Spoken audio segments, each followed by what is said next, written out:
Unit 5.6, Determining Concavity. What is concavity? The state or quality of being concave. So concave up looks like that, and concave down looks like that. If a function is concave up like a parabola, what is f prime doing?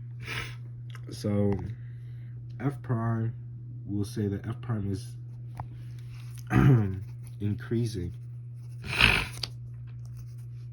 because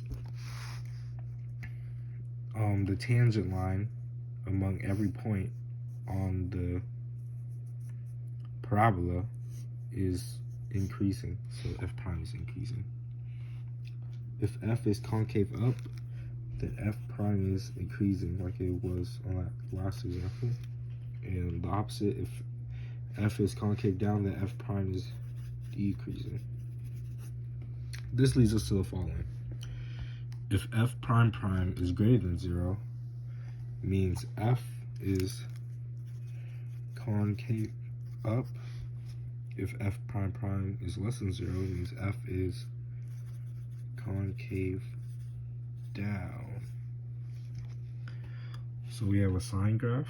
Find the intervals of concavity for f of x equals 1/4 x to the power of 4 minus x 6x squared plus x minus 3.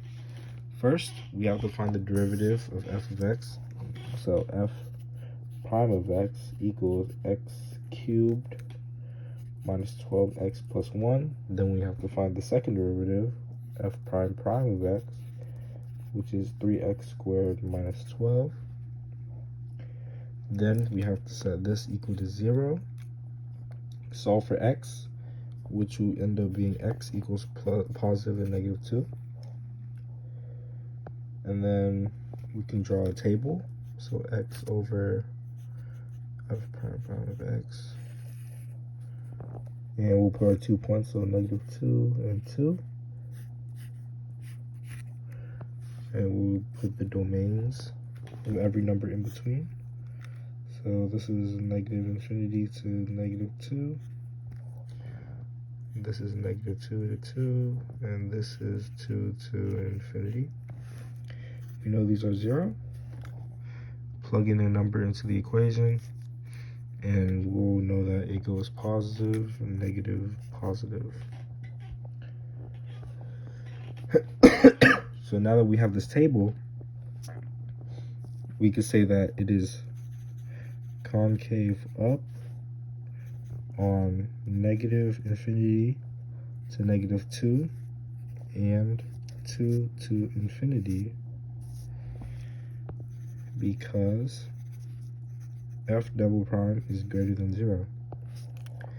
And we know that it is concave down on negative 2 to 2 because f prime prime is less than 0. Point of inflection. There's a point of inflection of f at x equals c if f of c is defined and f double prime changes signs at x equals c. That's kind of confusing. So in other words, a point of inflection is where the graph changes concavity.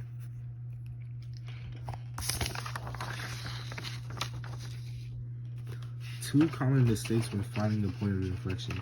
Assuming that f prime prime equals 0 means there's a point of inflection, and 2, assuming that f prime prime does not exist means there's no point of inflection. Given the graph of f prime, find the points of inflection and state the intervals of concavity. So this is a graph of f prime. So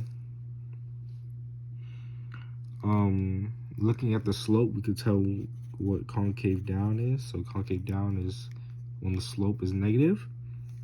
So it's concave down on negative 4 to negative 1 and 1 to 2.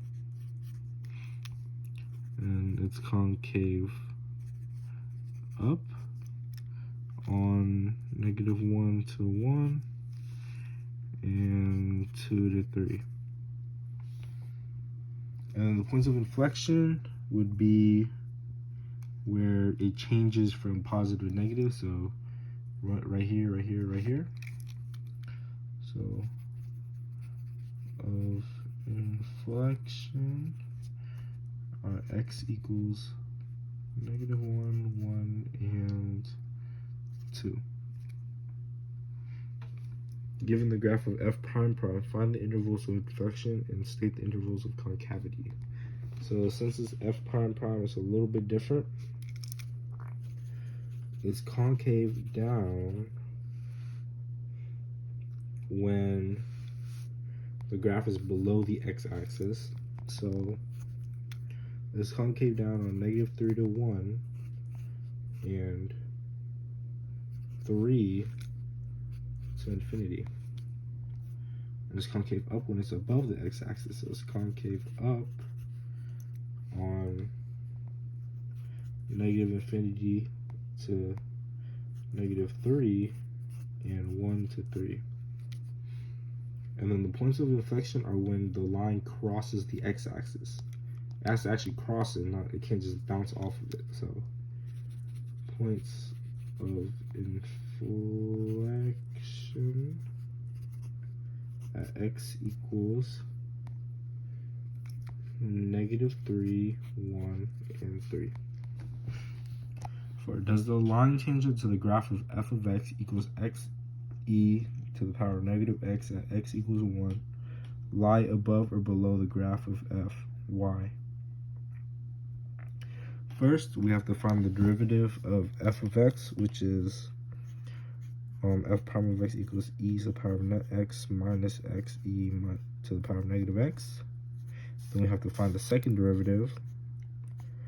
So that's -e to the power of -x minus bracket e to the power of -x minus x e to the power of -x.